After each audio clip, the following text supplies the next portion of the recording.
తెలంగాణ రాష్ట్రంలో ఉన్న 17 పార్లమెంట్లు సీట్లు 26 పార్లమెంట్లుగా మారతాయి. 119 ఉన్న శాసనసభ నియోజకవర్గాలు 182కు పెరుగుతాయి. ఈరోజు చెప్తున్నా 182 శాసనసభ నియోజకవర్గాలలో 117 సీట్ల పైన గెలిచి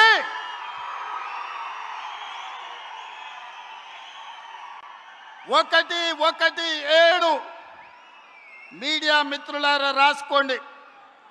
117 అంటే 117 శాసన సభ్యులను గెలిపించుకొని రెండవసారి తెలంగాణ రాష్ట్రంలో ప్రజాపాలనను కాంగ్రెస్ ప్రభుత్వాన్ని గెలిపిస్తాం. రాముడు మీద, భద్రాచలం రాముడు మీద ఆనా. ఇది ఖమ్మం కాంగ్రెస్ కార్యకర్తల మాట. కాసుకో చంద్రశేఖరరావు, నువ్వు, నీ కొడుకు, నీ అల్లుడు, నీ బిడ్డ, నీ చుట్టాలు, నీ భజన పరులు, నీ ఒప్పందాలు, నీ దొంగ సర్వేలు చేసే దొంగ ఏజెన్సీలతో సహా గుర్తు పెట్టుకోండి. ఈ తారీఖు జూలై 10, 2026 నాడు మాట చెప్తున్నా. ఈ మాట కోసం రోజుకు 18 గంటలు పనిచేస్తాం మేమందరం, మా మిత్రులందరూ. ఒక్క క్షణం కూడా పెరగము, ఆలస్యం చేయము. ఎవరిని కూడా అన్యాయం జరగనీయం తెలంగాణ ప్రజలకు. రేవంత్ రెడ్డి లావుల తొండలు ఇడిచి పెడదాం తర్వాత. కానీ ఊరి తీయాల్సింది రాహుల్ గాంధీ అని హౌలగాన్ని. ఈ హౌలగాన్ని మన మీద రుద్దినా ఆ హౌలగాన్ని ఉరి తీయాలి. ఇక్కడ వరంగల్కి వచ్చి అబద్ధాలు ఆడి రైతులను 70 లక్షల మంది రైతులను మోసం చేసిండు రాహుల్ గాంధీ. హౌలగాన్ని ఉరి తీయాలని నడి బజార్లా. ఇదే రాహుల్ గాంధీ హైదరాబాద్లో అశోక్ నగర్కి పోయిండు. అక్కడ పోయి డైలాగులు కొట్టిండు. ఏమన్నాడు? కేసీఆర్, కేటీఆర్ ఇద్దరు ఉద్యోగాలు ఊడగొట్టుండ్రి, మీకు మొదటి సంవత్సరంలోనే 2 లక్షల ఉద్యోగాలు ఇస్తా అని అక్కడ ఉండే తమ్ముళ్లను, చెల్లెలను రెచ్చగొట్టిండు. పాపం ఆ తమ్ముళ్ళు, చెల్లెలు నమ్మిండ్రు. నమ్మి పాపం తాండాలు ఉన్నోళ్ళు తాండాలకు వచ్చిండ్రు, వాళ్ళ ఇళ్లకు, ఊర్లు ఉన్నోళ్ళు ఊళ్ళకి వచ్చిండ్రు, పట్నంలో ఉన్నోళ్ళు పట్నంలో పోయినరు. వాళ్ళ అమ్మ, అయ్య, తల్లి, తండ్రి, అవ్వ, తాత కాళ్ళు పట్టుకున్నారు. అగో మాకు ఉద్యోగాలు రావాలంటే మీరు కాంగ్రెస్ ఓటేయండ్రి, రాహుల్ గాంధీ చెప్తుండు అని చెప్పి వాళ్ళు నమ్మి వాళ్ళ ఇంటోళ్ళతో కూడా నమ్మించి ఓట్లు వేయించి పాలకుర్తి కాన్స్టిట్యున్సీలా ఏం అభివృద్ధి తక్కువ చేసిండు దయాకర్ రావు గారు. పాలకుర్తి లాంటి కాన్స్టిట్యున్సీలో కూడా 7 సార్లు గెలిచిన కాన్స్టిట్యున్సీలో కూడా ఈ దొంగ మాటలతో 2 లక్షల ఉద్యోగాలను నమ్మించి ఆ పిల్లగాళ్ళను రెచ్చగొట్టి ఇదే రాహుల్ గాంధీ అనే హౌలగాడు అశోక్ నగర్కి వచ్చి ఆ రోజు వాగ్దానం చేస్తే ఆ పిల్లలు కూడా నమ్మి మోసపోయి ఈరోజు ఓట్లేసి బాధపడతా ఉన్నారు. ఎవరు తీయాలి ఊరి? మరి 2 లక్షల ఉద్యోగాలని చెప్పి మోసం చేసిన రాహుల్ గాంధీని ఉరి తీయద్దా? 420 హామీలు ఇచ్చారు. మా ఆడబిడ్డలకు చెప్పిండ్రు, అత్తలకు 4,000 ఇస్తాం, అత్తలకు 4,000, కోడళ్ళకి ఎంత ఇస్తామన్నారు? 2,500. మరి సిగ్గున్నదా వీళ్ళకు? ఇవ్వాలన్నట్ట 2,500 ఎక్కడో వీకినాయి. ఇప్పుడు ఏమంటుండే తెలుసా రేవంత్ రెడ్డి కొత్తగా? 1 కోటి మంది ఆడవాళ్ళని కోటీశ్వర్లు ఎత్తారట. 2,500 ఏ శాతం అయితే లేదు కానీ 1 కోటి మంది మహిళలను కోటీశ్వర్లు ఎత్తారట. చెప్పిండ్రు, ఎన్ని అబద్ధాలు చెప్పిండ్రు, చెప్పి ఏ రకంగా ప్రజలను మోసం చేసిండ్రు ఒక్కసారి యాద్ చేసుకోండి. ఇలా సిగ్గులేని మాటలు, తెల్లారు లేస్తే పనికి మాలిన రోత కూతలు తప్ప ఒక్క మంచి పని 2 ఏళ్ళలో జరిగిందా ఆలోచన చేయండి. జనగామ జిల్లా అంటేనే ఇవాళ నేను మొత్తం పరీక్ష పట్టి చూసుకుంటూ వచ్చిన. పెంబర్తి కాడికి వెళ్ళి ఇక్కడి దాకా చూస్తూ ఉంటే ఎరువుల దుకాన్లు ఎన్ని ఉన్నాయి, ఎంతమంది రైతులు రోడ్ల మీద ఉన్నారు, ఎంతమంది ఎట్లున్నారని చెప్పి లెక్క పెట్టుకుంటూ వచ్చిన. ఆగ్రోస్ దుకాణాలు ఎక్కడెక్కడున్నాయి, ఫర్టిలైజర్ దుకాణాలు ఏడాడున్నాయి చూసుకుంటూ వచ్చిన. నిజంగా పరిస్థితి రైతులది ఎక్కడికి వెళ్ళి ఎక్కడ పోయింది ఆలోచన చేయండి. వ్యక్తిగత కక్షలతోని, ఈర్ష్యలతోని కేసులు పెట్టించుడు, ఆస్తుల మీద, ఇళ్ల మీద దాడులు చేసుడు, గివి చేస్తే ఊకోవడానికి మేమేం మామూలుగా లేము. మీరు ఇస్నూరు వారసులు, నిజాం వారసులు అయితే మేము అవిలమ్మ వారసులం, మేము బిఎన్ వారసులం, మేము ధర్మభిక్షం వారసులం, మేము రామరెడ్డి వారసులం, మేము ఆరుట్ల కమలమ్మ వారసులం.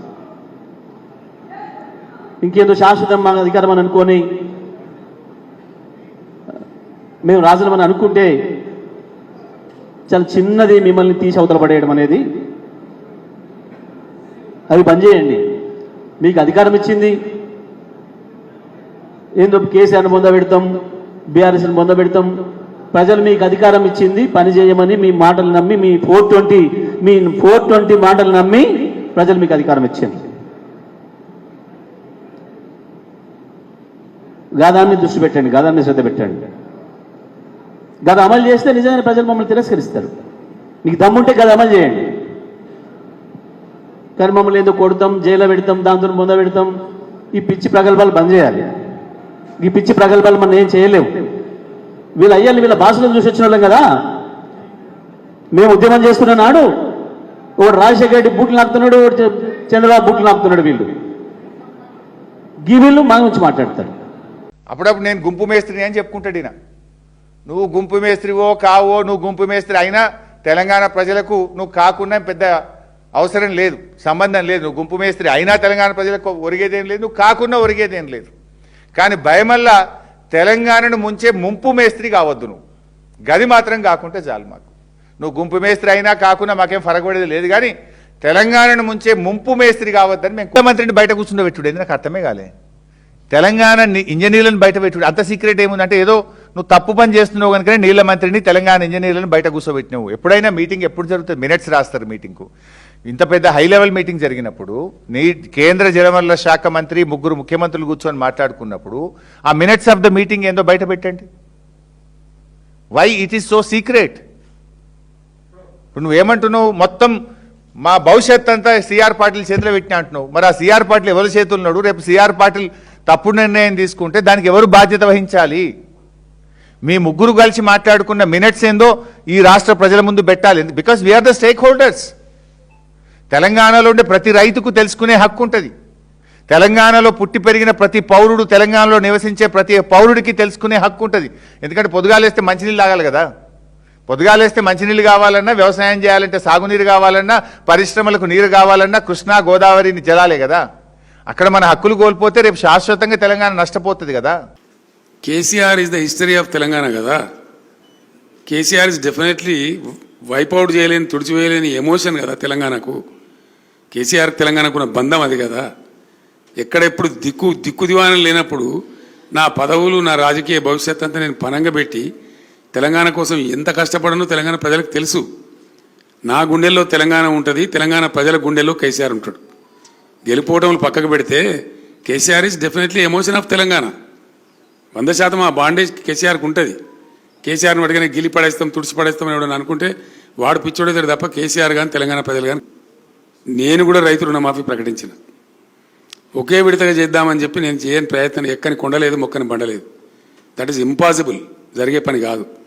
అందుకే అరచేతిలో వైకుంఠం చూపించి మిమ్మల్ని మోసగించారని ప్రజలకు చెప్పిన, ప్రజలు కూడా అదే నమ్ముతున్నారు. అది అయ్యే పని కాదు.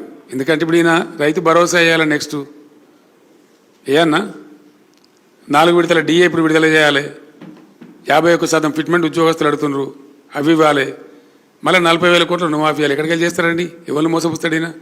అంత పట్టిదే ఫాల్సు, అది జరిగే పని కాదు. ఆ కార్పొరేషన్ బట్టిదే, అంత పట్టిదే, ఏది కూడా జరిగే పని కాదు. గవర్నమెంట్లో ఎవ్రీడే మనీ జనరేట్ అవుతుంది, ఎవ్రీడే మనీ బయటికి పోతుంది.